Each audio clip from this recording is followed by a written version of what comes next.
So in the month of December, I received dividend payments from 11 different companies, including some legendary dividend kings like Coca-Cola and Johnson & Johnson. And in this video, we're going to go through each of those payments and add them all up to reveal my total dividend income for the month, as well as my total in its entirety for 2022. But before we get to all that, in case you're new to the channel, my name is Ryan Williams, and here we strictly talk about dividend stocks and how you can invest in them to create passive income and reach financial freedom. So if you love dividend stocks and if you're on a mission to retire early, then hit that subscribe button. I'd love to stay in touch as we both continue to grow our portfolios and collect that cash flow. Speaking of which, leave me a comment below and let me know which stocks paid you a dividend this month. I'd be curious to hear if we have any of the same ones. Now moving on, the first payment I received in December came from Intel, who paid me a whopping $19.54, which was a great way to kick off the month of December. Now Intel has seen a pretty extreme drop in the last 30 days where they're down 10.8%, which puts them at a year-to-date loss here of 51.15%, making Intel the worst performing stock in my portfolio. Now the good thing about this, as many of you know, is that when that share price comes tumbling down, as it most certainly has for Intel, it pushes that dividend yield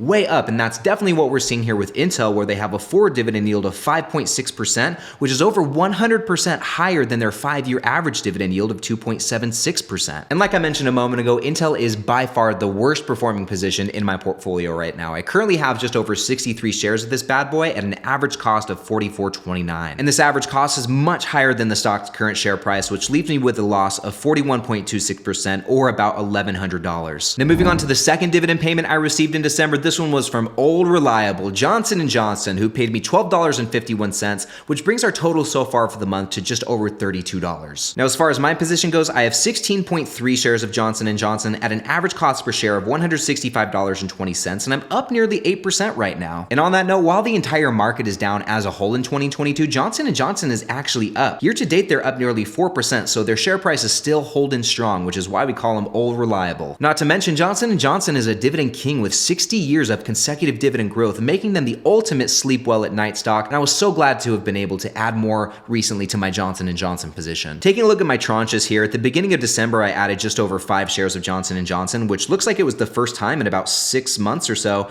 that I added anything to this position. And now with that, moving on to the third payment I received in December, this one came from JEPI, the JP Morgan Equity Premium Income ETF, which is now officially the only covered call ETF in my portfolio, and they paid me $10.42, bringing our total so far in December to $42.47. Now JEPI is another one that I added a little bit to in December. If we pull up my tranches right here, on December 5th, I added 5 shares of JEPI, bringing my total position to just over 22 shares, and I'm down about 8%. And now jumping over to the fourth payment I received, this one came from Southern Company, who paid me $12.15, bringing our total for the month of December so far to $54.62. And Southern Company is another one that's just crushing it this year. In the last 30 days, they're up a whopping 8.8%, which brings them to a year-to-date total, also beating the market at 5.76%. Now, I currently have 17.8 shares of Southern Company at an average cost per share of $60.02, and as you can see, my position is holding up quite well. I'm up over 20% right now with Southern Company, which is awesome. And now the next payment I received in December came from one of my favorite high-growth dividend stocks. This is SnapOn, who paid me $14.55, bringing our total in December so far to $69.17. And just taking a quick look at my position with SnapOn, I have just under 9 shares, and I should probably add a little bit more to bump it up over that 9 share mark, but my average cost per share is $211.04, which means I'm up about 9.25%. And now moving on, that brings us to the sixth payment in December, which came from Chevron, who paid me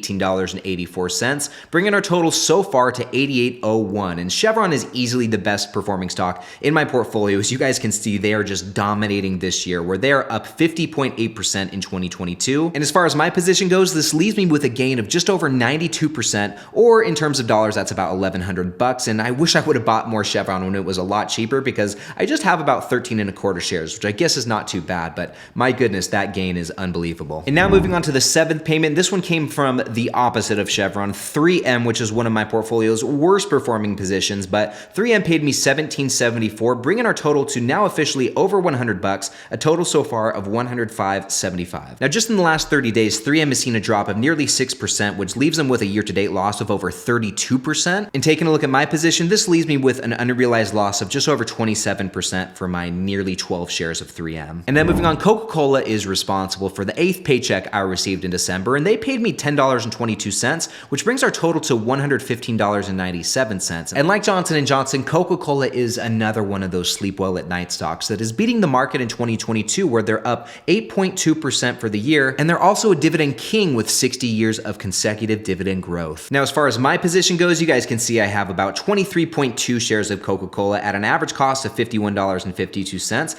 which leaves me with a near 25% gain with Coca-Cola. So my position's doing pretty well. And now moving on to the 9th payment of the month. This one came from Main Street Capital Corporation, one of my monthly dividend stocks, and they paid me $6.66 for the month, bringing our total so far to $122.63. Now, honestly, there's not much to speak of with my Main Street Capital position. I have about 30.25 shares and an average cost of $39.29, so I'm down about 6.3%, nothing too spectacular. Anyway, now moving on to the 10th payment. This one came from Orcc, who paid a special dividend this month of $2.53, which was nice because we just got a payment from them in November. But this brings my total for the month so far to $125.16. And taking a look at my tranches here, I added to Orcc a couple times in December. I bought 5 shares on the 14th and then 11 shares earlier in the month on the 5th. But this has me officially crossing the 100 share mark with Orcc, which is kind of a cool milestone. And right now my position is down about 12%, so I am seeing somewhat of a loss. And now, last but definitely not least, the final payment I received for the month and also for the entirety of 2022 came from Realty Income, the monthly dividend stock, who paid me $9.20, which brings my total dividend income in December to $134.36, which is a near 25% increase compared to this time last year where I made $107.53. And with that, guys, that brings me to a grand total for the year to close out 2022 of $1,721.31, which is an 83.6% increase compared to last year where I made just under $940. And that, in a nutshell, guys, is what you can expect to happen if you just stay consistent, keep contributing to your portfolio, and keep reinvesting those dividends to buy